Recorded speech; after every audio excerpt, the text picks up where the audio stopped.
Hello guys, quick information channel में आपका स्वागत है। आज हम बीटीएससी 10,709 एएनएम बहाली के बारे में बात करेंगे। जैसा कि आप लोग जान रहे हैं कि 29 अप्रैल को पटना हाई कोर्ट का फाइनल डिसीजन आ चुका है। तो पटना हाई कोर्ट के द्वारा सिंगल बेंच का फैसला दिया गया है, यानी कि 2018 के नियमावली के अनुसार ही 10,709 बहाली को क्लियर किया जाए। ये पटना हाई कोर्ट का फाइनल जजमेंट है। लेकिन इससे क्वालिफाइड कैंडिडेट्स के साथ कह सकते हैं कि अच्छा नहीं हुआ है। क्वालिफाइड कैंडिडेट को बिल्कुल भी इस वैकेंसी से हटा दिया गया।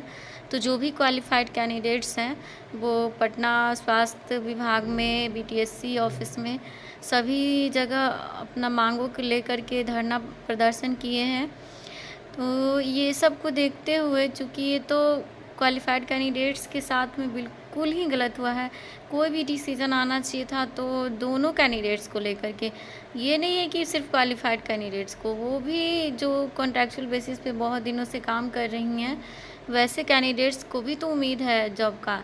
लेकिन सिंगल बेंच का फ़ैसला ये भी सही बात नहीं है। इसलिए सिंगल बेंच का फ़ैसला जो पटना हाई कोर्ट के द्वारा 29 अप्रैल को लिया गया है, उससे नाखुश होकर क्वालिफाइड कैंडिडेट्स हैं जो धरना प्रदर्शन पे उतर गई हैं और अपनी मांगों को लेकर के, जो कि मांग उनकी जायज़ है, तो उस पे अड़ी हुई हैं।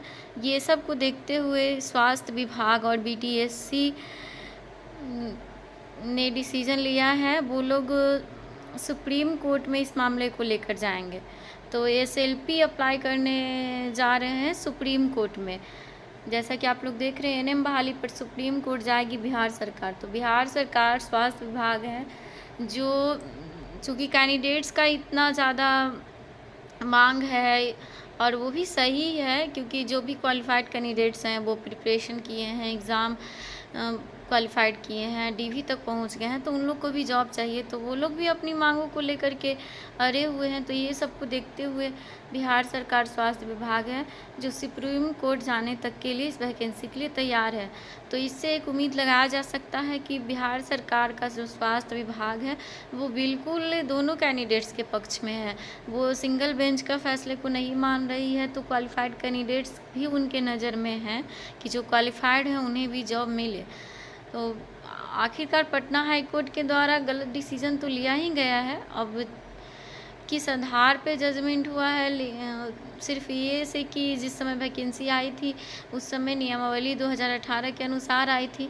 लेकिन इसमें कैंडिडेट्स की तो किसी तरह से कोई भी ये नहीं है। कैंडिडेट्स को नियमावली बदला गया तो रिटर्न लिया गया और सीबीटी कैंडिडेट्स लोग दिए, क्वालिफाइड किए हैं। तो फिर उन लोगों को क्या मतलब है कौन सा नियमावली से बहाली हो, उन लोगों को तो जॉब चाहिए। तो यही सब को देखते हुए बिहार सरकार जो स्वास्थ्य विभाग है वो विधि विभाग से राय ली है और सुप्रीम कोर्ट जाने के लिए तैयार है। तो एसएलपीए दायर करेगी।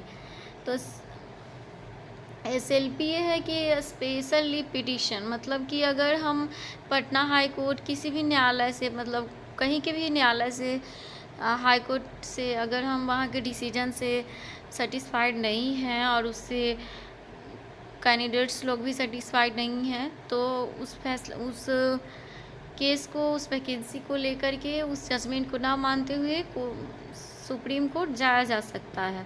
तो सुप्रीम कोर्ट में धारा 136 के तहत में अगर हम हाई कोर्ट के फैसले से नाखुश हैं तो सुप्रीम कोर्ट में अप्लाई कर सकते हैं। एसएलपी अप्लाई कर सकते हैं सुप्रीम कोर्ट में।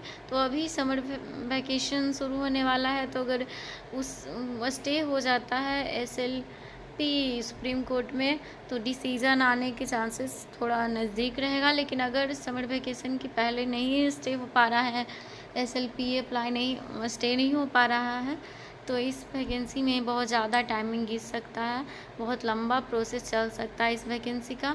तो कह नहीं सकते हैं कि कब तक क्लियर होगा। इलेक्शन बाद तो होना ही है, लेकिन इलेक्शन बाद भी कब तक वैकेंसी लंबा चलेगी इसका कुछ नहीं अनुमान लगाया जा सकता है। तो हम लोग अब फ़िलहाल उम्मीद लगा सकते हैं कि जल्दी से जल्दी पटना जो बिहार सरकार हमारा है वो सुप्रीम कोर्ट में एसएलपी अप्लाई करे और उससे स्टे जल्दी से मिल जाए और जो भी फाइनल डिसीजन हो वो कुछ ही समय में मिले। लेकिन ऐसे तो अनुमान लगा ही सकते हैं कि ज़्यादा समय लगेगा, लेकिन कुछ कम समय में हो तो ये ज़्यादा बेनिफिट रहेगा। और बाकी तब तक आप चैनल पे बने रहिए। चैनल पे नए हैं तो चैनल को सब्सक्राइब करिए, वीडियो को लाइक करिए, शेयर करिए, ताकि इस तरह से कोई भी इन्फॉर्मेशन हो तो हम आपके साथ शेयर कर सकें। Thank you.